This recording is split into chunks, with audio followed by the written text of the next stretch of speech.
Hello everyone, welcome to Edinburgh.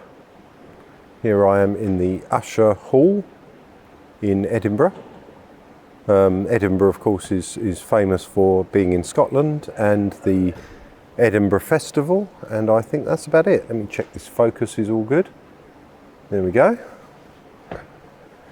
Okay, bit of a weird one, trying to do a blog in the audience bit because I haven't got room to myself and I don't want to subject Ewan, who I'm sharing with, to my chatting. And I was going to do it on the stage, but then at the moment there's John and Gaddy and Kev on the stage, and it's much as people are going to watch this, it's nice to have a bit of privacy. So I get a lot of comments on YouTube videos, not necessarily the YouTube videos about my blogs, but other YouTube videos where I'm playing guitar and whatever, and on Facebook, and a lot of people seem to think that I'm good on guitar. And so I want to do a blog entitled "How Good on Guitar Am I Really?" or words to that effect. I'll probably tweak the title when I upload it. But yeah, let's ask that question. Am I any good on guitar? How good I am on guitar, and what do I think? And spoiler alert, not as good as I could be really, but I'll get to that. So I started playing at age 10. I did have a ukulele before that. I used to mime along to Simon and Garfunkel and strum chords that weren't even chords, just kind of out of tune open stuff, and pose with it more than anything else. But actually at age 10 I got a proper guitar and I had a chord book and learnt some chords. There was no internet back then, so I wasn't going on YouTube looking for the tutorial of the day telling me how to play whatever song I wanted to know at the drop of a hat. It was literally sitting there with a record on needle on. Sometimes you kind of slow the record down, which would lower the pitch, but try and hear what they're doing a bit slower, and then transpose it up or whatever. So I started at age 10. I had an acoustic, I had a Palmer acoustic guitar, 6-string acoustic, and then a little Spanish guitar that I took to school for lessons. That didn't last too long, the school lessons. And then very soon after, it was a few months into it, my dad got me, my mum and dad should I say, but I think my dad was the driving force behind this one. They got me a red and white Sun Mustang Strat copy, which he wanted me to have because it looked like Hank Marvin's guitar, and he was a massive Hank Marvin fan. So it's no surprise to anyone that knows me or has followed me on this channel or on Facebook or anything else like that. I'm a massive computer geek. In some ways a hell of a lot more of a computer geek and into computers than I am into guitars or music or anything like that. And I try and kind of marry the two disciplines together, the tech and whatever. So I don't really remember the first couple of years of playing guitar. I don't really remember ever learning anything or practicing or doing anything of any significance, with the occasional time when my dad would go to work and it would be like school holidays and he'd say, "Learn Wonderful Land by the Shadows, and if you've worked out how to play it by the time I get home, I'll get you a guitar pedal or a packet of sweets or some kind of bribe to get me to work something out that he wanted me to know." And I'd sit there all day kind of trying to learn the notes and remember it all parrot fashion and sort of play it to him when he got home. And regardless of the quality of my performance, he still, bought me whatever he promised me because I'd put the effort in. But other than that, I don't really ever remember really working at it at that age. It was very much secondary to computers, and I'd sit down, do some programming, and if I tried to solve a problem, again, this was pre-internet days, I couldn't just go on to Stack Overflow or one of those sites and just look up my programming problem. I had to genuinely work out what the fault was by looking at magazines and manuals or anything I do, and a lot of the time it's just thinking and reading over and over and over the code.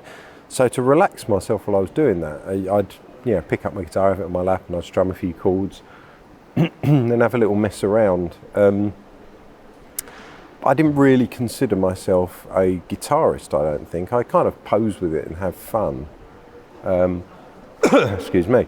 I'd pose with it and have fun, but I wouldn't be seriously into playing the guitar or trying to be a good guitarist, not from my recollections anyway.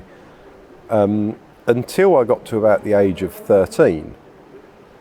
And I was at school. I'd taken my guitar into school for something, to play something in a school music class. It was always more fun to use my guitar than try and play one of their little shitty keyboards or triangle or whatever. So I took my guitar in, and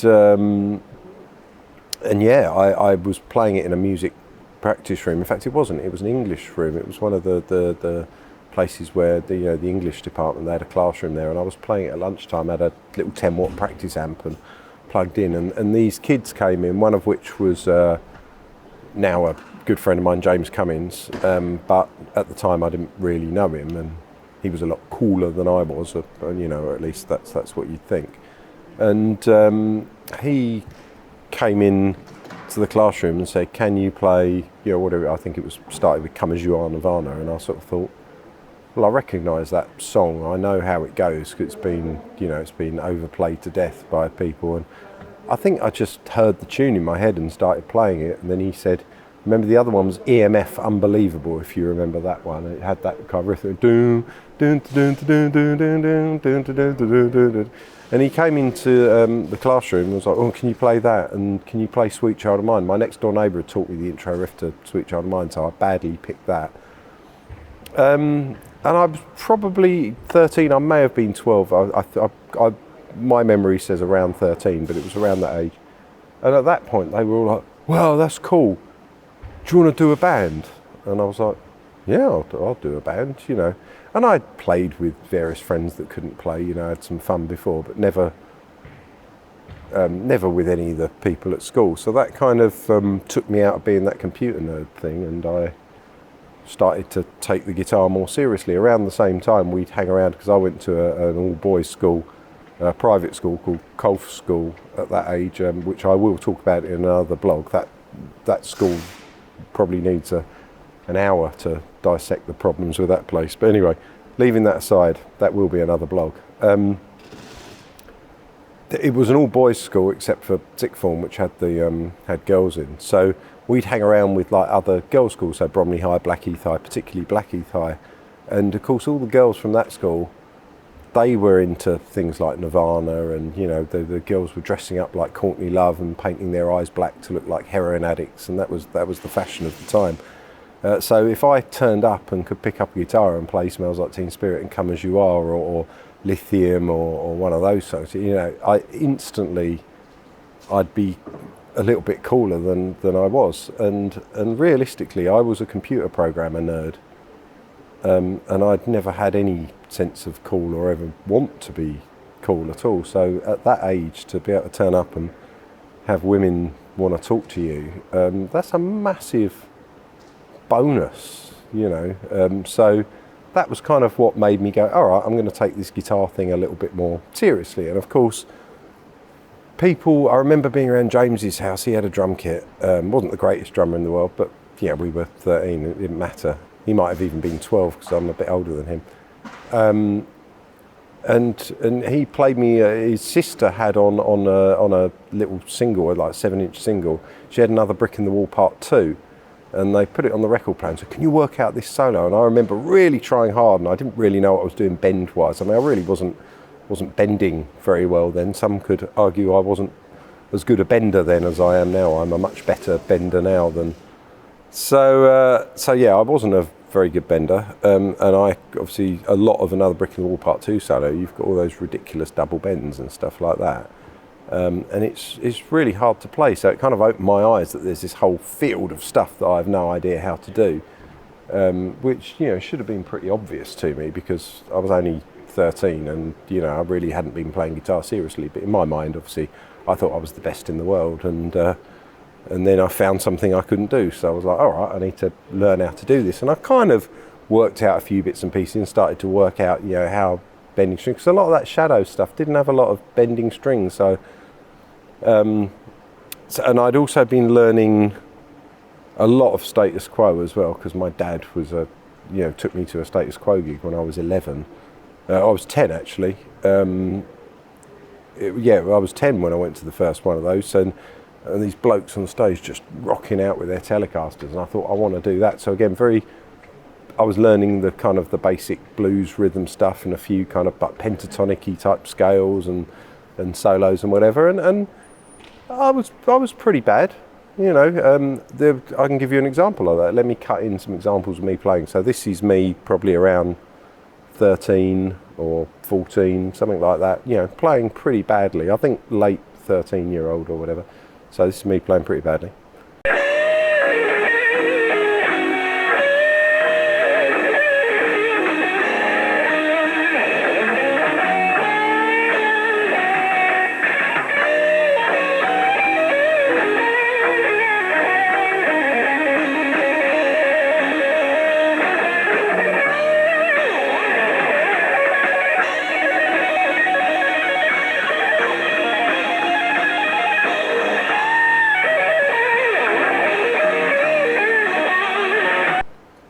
So as you can see, I'm awful. I was awful. But I kind of knew how to do things, like I could move my fingers properly, I could hold the neck and get the chords and all of that, which is most people's barrier. You know, most people's barrier is learning to do bar chords and learning to kind of navigate around the neck and feeling comfortable with the guitar and having the hard skin on your fingers. And I don't remember ever having to do any of that skill because, as I said, I was programming and then I pick up the guitar, just strum it in between. So I think that kind of happened naturally without me ever really having to dedicate any time to that part of the practice, which is just, you know, just luck really, I don't know. That bit came easily. But then I realised I had to really work hard at playing guitar. So I got as far as I kind of could without any lessons or any... I'd had some lessons at school, like when I was really started, you know, when I was 10, they'd try and teach me a little bit of Spanish guitar and stuff, but I didn't have any interest in that, and you know, very quickly gave all that up. But so when I was 14, I went on this course. I actually wanted to learn a bit more, and I wanted it to be rock. I didn't want to be, you know, learning Streets of Laredo or bloody, you know, how to play Blowing in the Wind, like finger picking or something with the melody and the chords at the same time. I'm not interested in any of that. So I wanted to do something that was rock based. So my dad booked me on a course which was at the Musicians Institute in Wapping, which I don't know what it's called now. It's not called that anymore. You know, don't go try and find it. You won't find it anymore. But that was the best course that I ever did. I was 14 years old. It was 2 nights a week for 10 weeks, 2 hours each night. So that's 4 hours a week. So that was 40 hours of really intense training. And all the stuff that I learned in that is everything that I know now. There's literally, that's the only guitar-specific musical education I really ever had, formal education. And it was absolutely brilliant. The best thing I ever did. And I learned everything I know now from that 10 weeks, and at some point I'll talk about what those things were. But I mean, it was little things, just like bits of paper with a guitar deck drawn on, and you had, you know, it's like a race, X minutes to write in the notes, and these ones all had to be in sharps, these ones all had to be in flats, you know, and this one you could do what you want, and you had like 30 different circles on the necks, and you had like 2 minutes to complete all 30, and you had to work out little patterns to know when you put your neck, and you know exactly what the note is and stuff like that, which at the time I didn't really care so much. You know, I knew some of the notes and I could work out the others, but this really hammered it down so that I could just look at any note on the fretboard and know exactly what it was and where all the other ones around the scale, and loads of things, proper picking technique where you're doing up and down in your hand, you're coordinating the hands together and stuff like that. I mean, I learned all of that, and new scales, new ways of practicing scales, modes, I mean everything, just in that 10-week course. Best thing I ever did.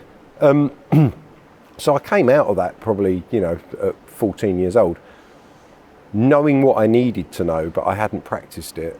And then I went away and I practiced that just non-stop. It was 6, 7, 8 hours a day. I also at 15 got a job in a guitar shop, which is no longer there, but it was the Flying Apple in Eltham, near Eltham Station in SE9, London SE9. It's now an ironing place, I think. But then working with people and working around, and there were guitarists that would come in, obviously it was a guitar shop, so there'd be guitarists coming in trying out guitars, and every single one had a different way of playing, and every single person, didn't matter how good or bad they were, I'd try and pick one thing up. Oh, look at the way they hold their pick, look at that one way they do a bend, and just try to soak in as much as possible from every person that came in. That place went bankrupt when I was about 18. That's a whole other blog in itself, that shop and the things they got up to, but maybe I shouldn't do that because, I don't know, might be sued for, I don't know. I wouldn't be lying, but I couldn't prove some of it. So, yeah, let's not get diverted off onto the guitar shop and the horror stories that happened there. But regardless of any of that, I met Andres there, who I ended up in Juice with, and also ended up on Ozzy Floyd, who's my guitar tech. I met him in the guitar shop as well. And another guy called Mark, who's a lovely guy, and still in contact with him sometimes. And he's in a covers band, plays around. But all these different players that would come in, and I'd soak up so much stuff from them. And of course, I was young. I was 15 when I started there, and 16. So they kind of look at me, oh look, he can play. He's all right actually for his age. And they'd show me something. Oh, come along to the gig tonight. You can get up and do a song with us or whatever. And by the time I was 15 and 16, I had my own band at school, which were pretty decent. Not the one with James. I kind of moved on. I mean, we weren't great, but we were all right. People liked it, and we were getting money for playing pubs and stuff. I mean, that's something that I find quite upsetting. The fact that kids can't go out and play pubs. I mean, when I was 16, we were going and doing 11 p.m. till 1 in the morning in a biker's pub in Tooting, like every 3 weeks, and then there'd be another pub over in Sydenham that we do, and then one in Hither Green, and then just in the Woodman in Blackfen, and there'd just be gigs all the time. Every week there'd be something somewhere, sometimes 2 nights a week. And I had a PA system. It was only 300 watt per side, but we had that, and monitors and microphones and keyboards, guitar, the lot. We turn up with, my mate Dave was driving. He was 17, and my dad would also drive because the rest of us weren't that old enough to drive, and we turn up with 2 cars worth of stuff and put it all on the stage, do our gig, pack it down at the end of the night, leave again, and have a few drinks along the way, and it was great fun. 15, 16, 17, going out and learning our craft, and 6 hours a day practicing the guitar, trying to learn that lift, listening to everything from Rainbow Since You've Been Gone, trying to work out the solo on Bohemian Rhapsody, One Vision, listening to One Vision, and do that. And then of course there'd be all the contemporary stuff of the day that we'd be wanting to cover, the latest sort of Oasis, Blur and Supergrass and whatever else, and then Green Day coming over from America, and then you'd be chucking in a bit of Nirvana, which was kind of classic at that point because it was like 6-7 years old, which when you're 17, something that's 6 or 7 years old is pretty old, and it's funny because I look at that as quite contemporary now, but it's even older. But it was quite a journey, I've got some clips. Maybe I'll insert a clip now of me playing when I was like 16, 17, around that. I think I was 17. Let's put this clip in of me being 17.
So that was me at 17, and as you can see, I was playing Pink Floyd covers in, that was Blackheath concert halls with my band, which were like schoolmates and people from other schools but of similar age groups all coming together and doing it. So I was forming, I would say by the time I got to 19, I was the player I am today. I'd kind of put in the practice, I'd had all the technique that I'd learned in that 10-week course, and then I'd kind of played over and over again, and I'd been playing in bands, and I'd gone out and done gigs, and I'd hammered it a bit, and I think basically the person I am now as a guitar player is the same person that I was when I was 19. And here's an example of me when I first started at Rogue Studios, because I started working there when I was sort of almost 19, and then just, when I was 19, I was definitely kind of had my feet under the table there, and I was doing recording sessions as a recording engineer, and sometimes I get to play a bit of session guitar and stuff, and this was the first ever session that I did session guitar on when I was 19. I think I was 19. If I wasn't 19, I might have been 20, but I would say 19. I'm pretty certain I was 19. And as you can hear from this, I was playing reasonably well.